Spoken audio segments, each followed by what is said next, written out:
शन्नो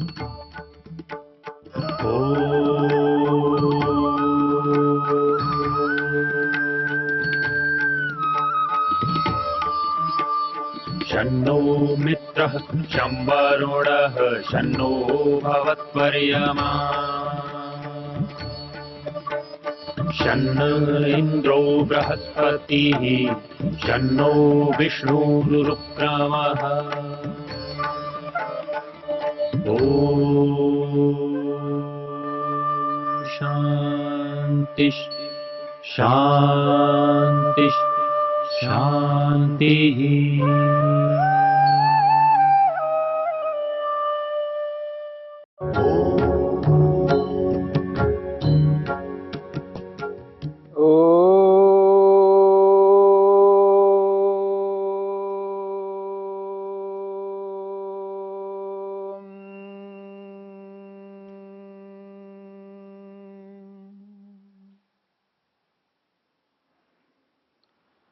योग में मन।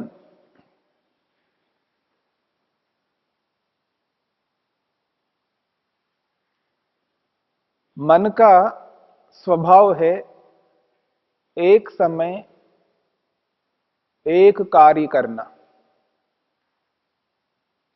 जिस समय मन क्षिप्त में रहता है, क्षिप्त अवस्था में रहता है, क्षिप्त अवस्था में रह करके जो कार्य करता है, उस स्थिति में मूढ़ अवस्था नहीं आ सकती है। मूढ़ अवस्था की स्थिति में क्षिप्त अवस्था की स्थिति नहीं आ सकती, विक्षिप्त अवस्था की स्थिति नहीं आती। एकाग्र अवस्था की तो बहुत दूर की बात है। यानी एक समय मन एक स्थिति में रहता है, एक अवस्था में ही रहेगा। तो क्षिप्त, मूढ़, विक्षिप्त, इन तीन अवस्थाओं को रोक करके एकाग्र अवस्था को प्राप्त होता है। और उस एकाग्र अवस्था में समाधि जो लगती है, उस समाधि का नाम है संप्रज्ञात समाधि। और संप्रज्ञात समाधि के चार भेद, वितर्क, विचार, आनंद और अस्मिता। और इन चारों समाधियों में आत्मा को विभिन्न पदार्थों का साक्षात्कार प्रत्यक्ष होता है। बहुत सारी सिद्धियां आत्मा को प्राप्त होती हैं, परंतु ईश्वर का साक्षात्कार नहीं हुआ। ईश्वर अभी दूर है। तो एकाग्र अवस्था में चार प्रकार की समाधियों में सत्वरज तम से लेकर के जीवात्मा स्वयं तक साक्षात्कार प्रत्यक्ष हो जाता है। और उस स्थिति में तीन प्रकार की ऐषणाएं जो पराकाष्ठा को प्राप्त होती है। लोकेशना, जब सर्वाधिक योग्यता को लेकर के जो व्यक्ति चलता है, उस योग्यता को देख करके जनता, संसार के लोग उसकी प्रशंसा करते हैं, उसका सम्मान करते हैं। और जो वस्तु जैसी है उसको वैसा ही बताया जा रहा होता है, परंतु उस सम्मान को वो व्यक्ति ग्रहण करता है, लोकेशना को स्वीकार करता है, तो ईश्वर से दूर रहेगा।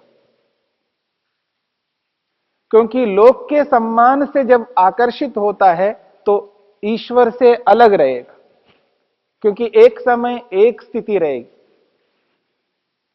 या तो ईश्वर के प्रति आकर्षण रहेगा या लोकेशना से मिलने वाले सम्मान के प्रति आकर्षण रहेगा।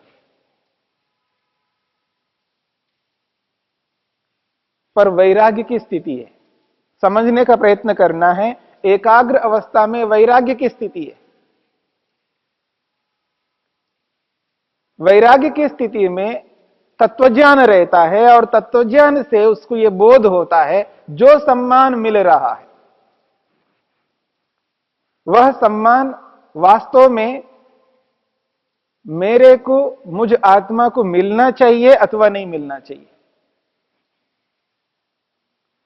और जब उसका विश्लेषण करता है, उसका विवेक करता है, उसको पृथक करके देखता है, तो उसको यह प्रतीति होती है ये जो भी सम्मान मिल रहा है, जिन योग्यताओं के कारण से मिल रहा है, वो योग्यताएं मेरी स्वयं अपनी नहीं है।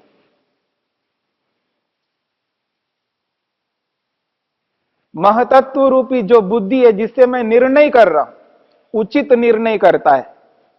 योगी योगाभ्यासी जो भी निर्णय लेता है उचित ही निर्णय लेता है, अनुचित निर्णय कभी नहीं ले सकता।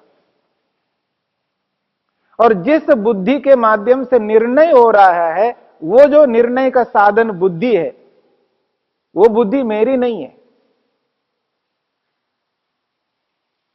और जिस अहंकार से मैं स्वयं अपनी अनुभूति कर रहा हूं, अहंकार के माध्यम से मैं स्वयं की अनुभूति कर पा रहा हूं, वो अहंकार मेरा नहीं है। और जिस मन के माध्यम से आज मैं एकाग्र अवस्था को प्राप्त होकर के जो समाधि लगा पा रहा हूं, प्रत्यक्ष कर पा रहा हूं, वो जो मन है वो मन मेरा नहीं है। और जिन इंद्रियों के माध्यम से मैं विभिन्न विषयों का ज्ञान करता हूं, विभिन्न प्रकार के कर्मों को कर रहा हूं, वो इंद्रियां मेरी नहीं है। जो 5 तन्मात्राएं जो शरीर को धारण कर रही हैं, वो मेरी नहीं है। और जिस शरीर में रह करके मैं आज सब कुछ कर पा रहा हूं, सक्षम हुआ हूं, वो शरीर भी मेरा नहीं है।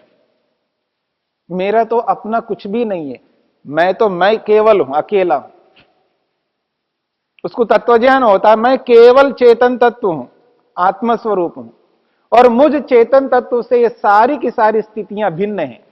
ये सभी के सभी पदार्थ मेरे से भिन्न है, अलग है, और वो चीजें मेरी नहीं है, ईश्वर ने दिया है, ईश्वर प्रदत्त है। और जो कुछ भी आज मेरे पास योग्यता है, वो मेरी योग्यता, आत्मा की योग्यता नहीं है, बाहर से मिली है और ईश्वर के कारण से मिली है। तो संसार की ओर से जितना भी सारा का सारा सम्मान मिलता है, वो सारा का सारा सम्मान ईश्वर को समर्पित कर देता है, जिसे हम ईश्वर समर्पण कहते हैं। योग में ईश्वर प्रणिधान के नाम से कहा है। वास्तव में ईश्वर समर्पण जिसे हम कहते हैं, वो एकाग्र अवस्था में जाकर के व्यक्ति यथार्थ रूप में ईश्वर को समर्पित कर देता है। तेरा तुझको अर्पण जो हम बोला करते हैं, वो स्थिति वास्तव में एकाग्र अवस्था में जब ये एहसास होता है व्यक्ति को, जितनी भी योग्यताएं आज मेरे पास हैं, ये सारी की सारी योग्यताएं ईश्वर के कारण से हैं, ईश्वर प्रदत्त हैं,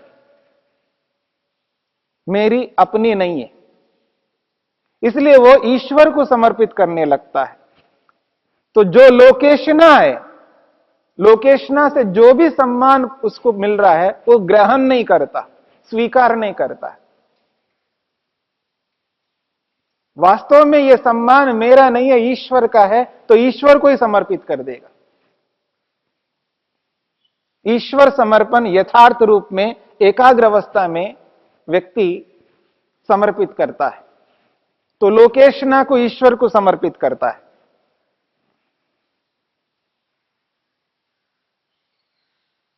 पुत्रेशना, पुत्रेशना का अर्थ है पुत्र की एशना, पुत्र की इच्छा। पुत्र की इच्छा 2 प्रकार से होती है। विवाहित व्यक्ति पुत्र की इच्छा करता है,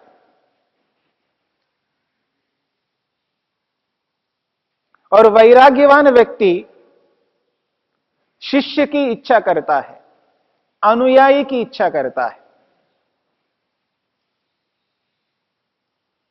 और जो कुछ भी मैंने योग्यता प्राप्त की है, और जो मेरे पास है, ये प्राणी मात्र में जितने भी मनुष्य हो सकते हैं, जिस विषय में जहां कहीं पर भी मनुष्य हैं, जहां किसी भी कोने में मनुष्य हैं, आज जो मेरे पास ज्ञान विज्ञान है, जो विद्या मेरे पास है, जिस विद्या के कारण से मैं दुखों से रहित हूं, वो विद्या मनुष्य मात्र तक पहुंचना चाहिए और सबके सब मेरे अनुयायी बने, यानी मेरे अनुसार चले।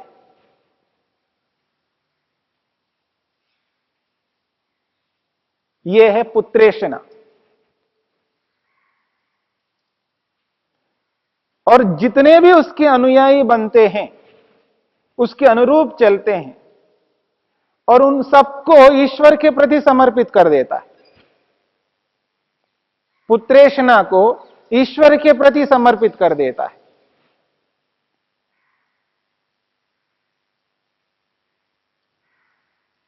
और जब व्यक्ति के पास इतनी योग्यता होती है, वो जिन जिन कार्यों को लेता है, जिन जिन कार्यों को करना चाहता है, वो कार्य बिना धन के संपन्न नहीं हो सकते। वित्तेषणा, धन प्राप्त करने की इच्छा रखता है, सर्वाधिक धन प्राप्त हो इन उत्तम कार्यों को करने के लिए। पर वो जो इच्छा है धन को प्राप्त करने की, वो इन उत्तम कार्यों को करके इन उत्तम कार्यों को ईश्वर के प्रति समर्पित करना है।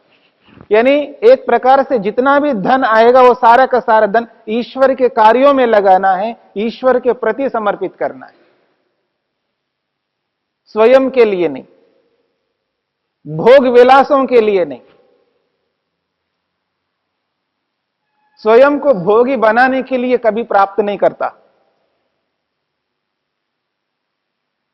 तो वित्तेषणा, पुत्रेषणा और लोकेषणा, तीनों येषणाओं को वास्तविक रूप में एकाग्र अवस्था में जाकर के ईश्वर को समर्पित कर देता है। और जब वो ईश्वर को तीनों येषणाओं को समर्पित करता है, तो उसके मन में केवल एक इच्छा रहती है। महर्षि दयानंद सरस्वती जी ने लिखा है ईश्वरेषणा, ये चौथी येषणा है। ईश्वरेषणा, ईश्वर की इच्छा रखना। अब उसको संसार में और कुछ नहीं चाहिए, केवल ईश्वर चाहिए।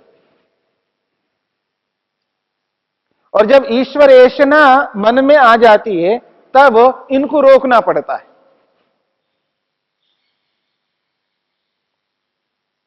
एकाग्र अवस्था में जिन उपलब्धियों को प्राप्त किया है, समाधियों में जिन जिन स्थितियों को प्राप्त किया है, और उन स्थितियों में जो कुछ भी उसको प्राप्त हो रहा है,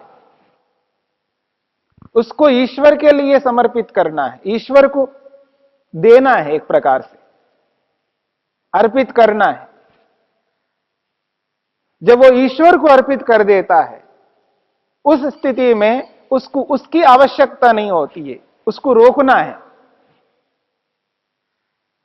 अतः तस्याम अवस्थायाम तामपि ख्यातिम निरुणद्धि।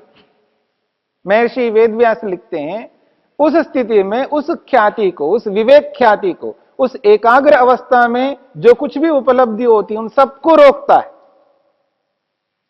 तामपि ख्यातिम निरुणद्धि, उसको भी रोक देता है। उस स्थिति में जाकर के निरुद्ध अवस्था की प्राप्ति होती है। निरुद्ध अवस्था की प्राप्ति यदि हुई है, इसका अर्थ है एकाग्र अवस्था को रोकना। यदि हम सीढ़ियों में चल रहे हैं, एक सीढ़ी को छोड़ करके दूसरी सीढ़ी को प्राप्त करते हैं,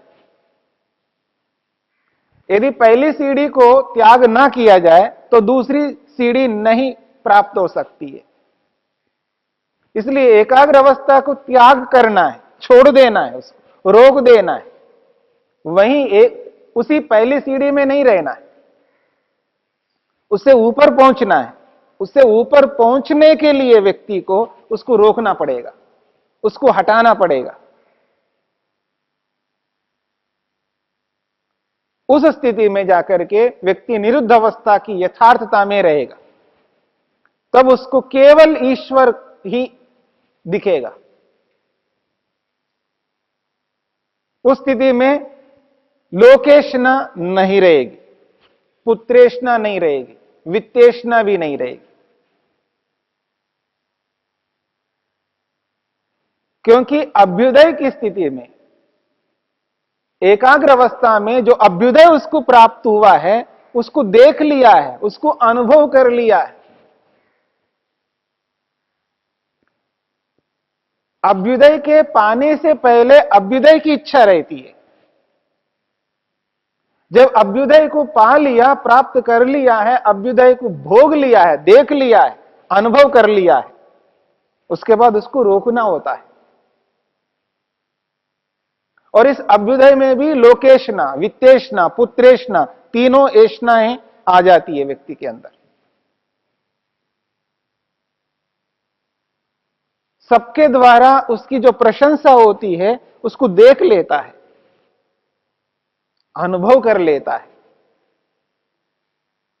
और जितने भी उसके अनुयायी बनते हैं उनको भी देख लेता है, अनुभव कर लेता है। और अनुयायियों के माध्यम से जो भी धन प्राप्त होता है उस धन को भी देख लेता है, अनुभव कर लेता है।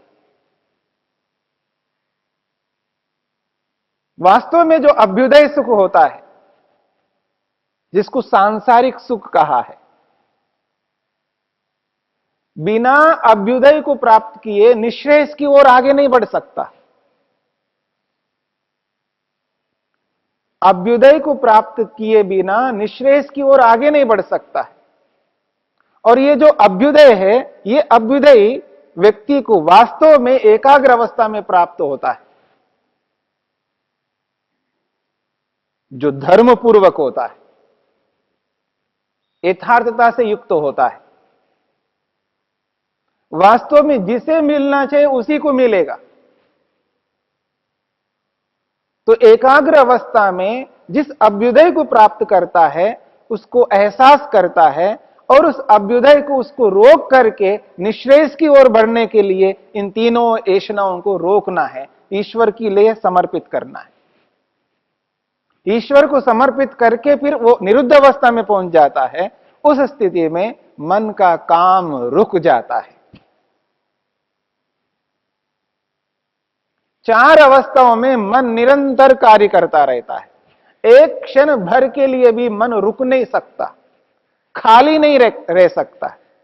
जागृत अवस्था में हो या स्वप्न अवस्था में हो या निद्रा की अवस्था में हो, तीनों अवस्थाओं में मन निरंतर कार्य करता है, खाली नहीं रह सकता। पर निरुद्ध अवस्था में आते ही मन रुक जाता है, थम जाता है।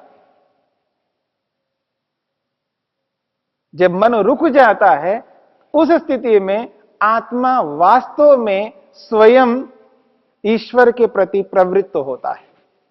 वहां से आत्मा का काम प्रारंभ होता है।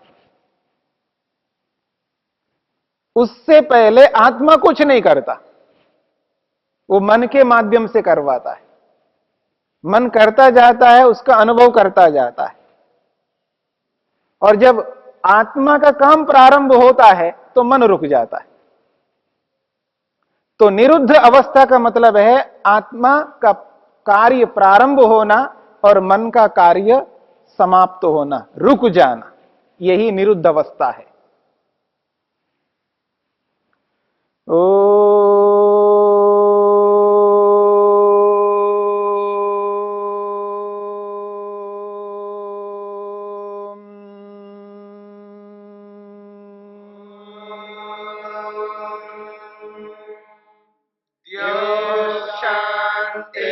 शांतिरंतरिक्षं शांति पृथिवी शांतिरापः शांतिरोषधयः शांतिः वनस्पतयः शांतिर्विश्वे देवा शांतिर्ब्रह्म शांति सर्वं शांति शांतिरेव शांति क्षमा शांतिरेधि। ओम शांति शांति शांति।